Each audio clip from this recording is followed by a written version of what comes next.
All right, we up in here. I'm the shock exchange, of course, and this is Trump and the GE. This is Nancy Lieberman checks Jeff Teague for Caitlin Clark hate.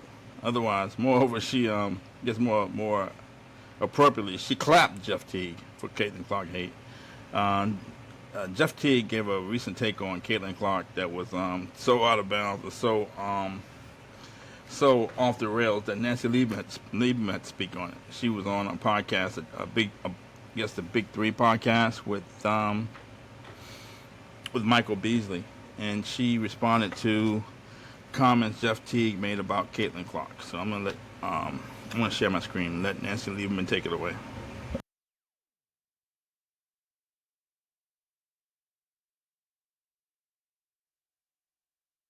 I don't agree with Jeff Teague, who I read something today said that, Caitlin Clark, or she's just a good player.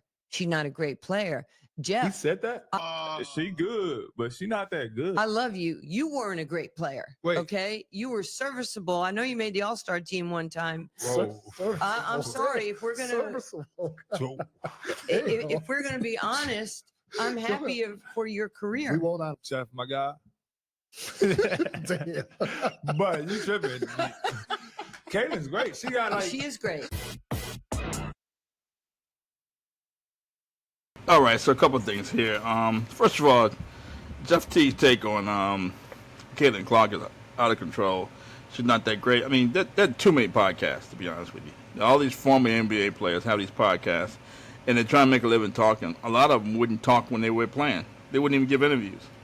There are way too many podcasts, and these former NBA players and some, I guess, other sports too, they feel the need to say something off the wall, something crazy, to get attention for their podcast.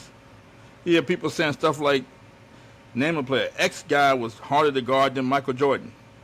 Because telling the truth or saying the obvious stuff that Jordan was the hardest player to guard and the greatest player of his era doesn't get ratings. So they say this off the wall stuff. And Jeff Teague's take was totally off the wall.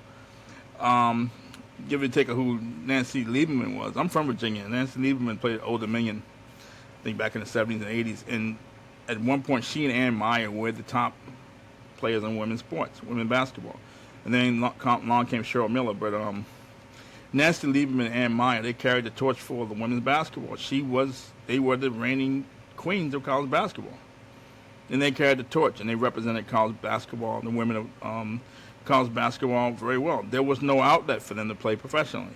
I think she tried out for playing in the NBA, but there's no women's league for her to play professionally. Now there is a women's league, and these young women have opportunity that Nancy Lieberman never had, but Nancy Lieberman, Ann Meyer, and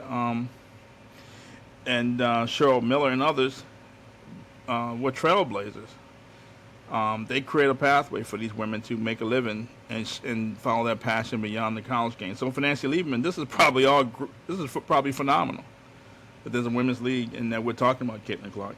Also, the WNBA is relevant. We're talking about the WNBA. We're talking about Caitlin Clark.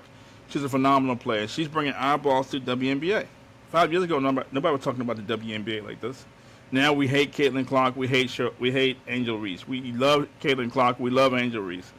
We love Aja Wilson. So they're relevant. Whether you hate them, love them, or not, they're relevant. And that's important. Caitlin Clark is a phenomenal player. She's bringing eyeballs to the league. She's bringing money to the league. The more people watch, the more ticket sales go up. The more people attend the games. Now you have money flowing into the league. You have people wanting to buy franchises now and continue to promote the league.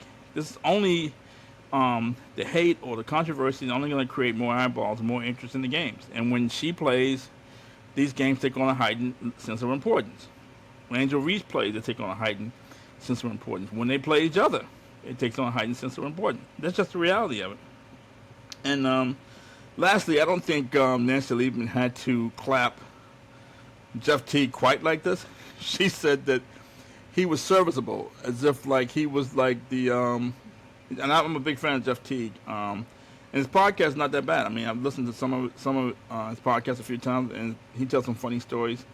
And he's also, if he says anything that's humorous, a lot of times it's against himself. Like he has a very self-deprecating sense of humor. But she didn't have to flame him quite like this, but she said he was serviceable, as if he was the bottom chick on some pimp's roster, which means he got to work out in the rain. He has to work the most dangerous areas, and he has to service clients who are unfamiliar to the pimp. That's what it sounds like. That he's the bottom chick on the roster. So, but I understand why she would potentially be upset that these women need to be supported, not the other way around. And Jeff Teague's take was totally off the rails and totally nonsensical. So that's Trump and the G. I'm sure we'll hear more from these two. Nancy Lieberman claps Jeff Teague for Caitlin Clark hate. Thank you. Thank you for tuning in.